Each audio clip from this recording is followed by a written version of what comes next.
I want to turn now to Iraq, where protesters demanding change to their country are paying for it with their lives.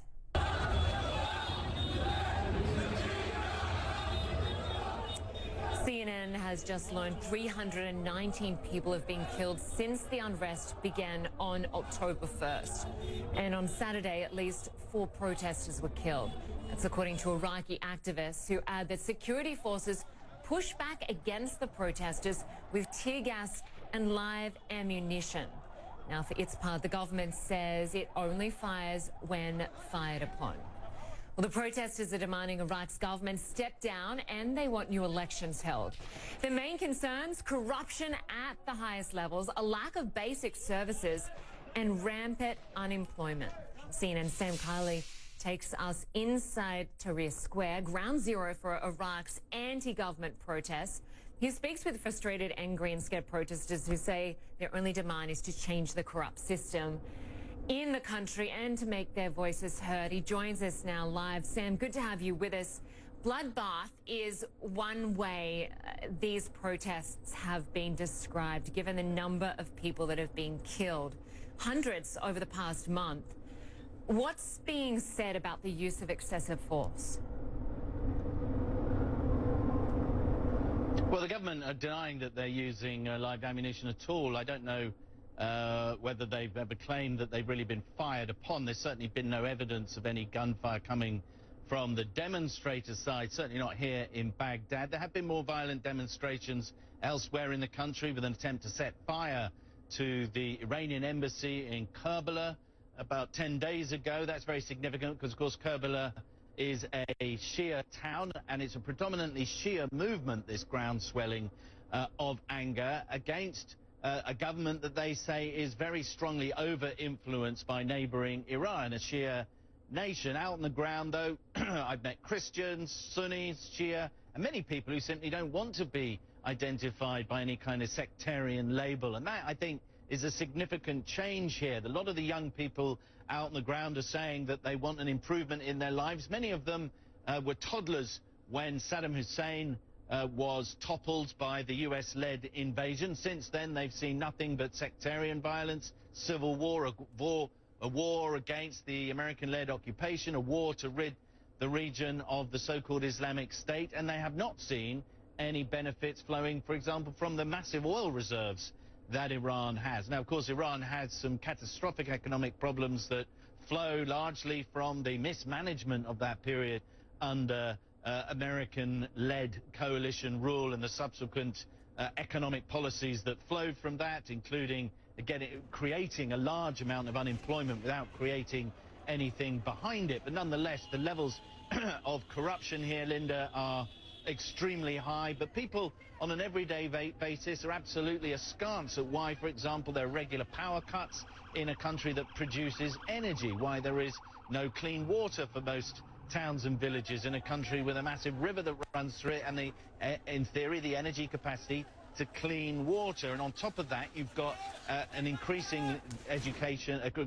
number of educated people coming out of universities and high schools with no job prospects. And what they're doing is trying to sweep away the predominant sectarian structures of the political parties here that ally themselves either with Sunni, with Shia, or with some more older ideologies, but predominantly fall into a Sunni or Shia set of categories, then allows for the Shia majority to be heavily influenced by Iran. And many Shia are saying they're absolutely fed up with that. They want to have a body politic that reflects the realities of young people today who are rapidly, at least among the demonstrators, moving away from these ultra-religious self-definitions and into a definition, they say, of being Iraqi, of being one nation.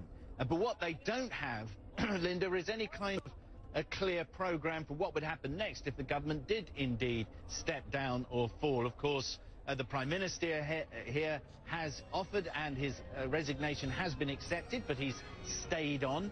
Yesterday he offered a degree, but we don't know how much, of unspecified political reforms. But at the same time, the political parties here are in unison with the government in trying to clear away these demonstrations, because if they really take hold any further and force the collapse of a government. They could also force the end of these political parties that have really been dominant since the American-led invasion, and many of them were exiles, were formed as parties in exiles, particularly in places like Iran, but in other countries too, and came back and were imposed or imposed themselves on top of the Iraqis who are living here in the country. So this is partly a youth movement, but also people's parents are now turning up. Parents are bringing their children to these demonstrations. But then right on the front line, there is this very heavy degree of violence. It's not clear that the Iraqi authorities have really got a handle on how to deal with this. They are using live ammunition.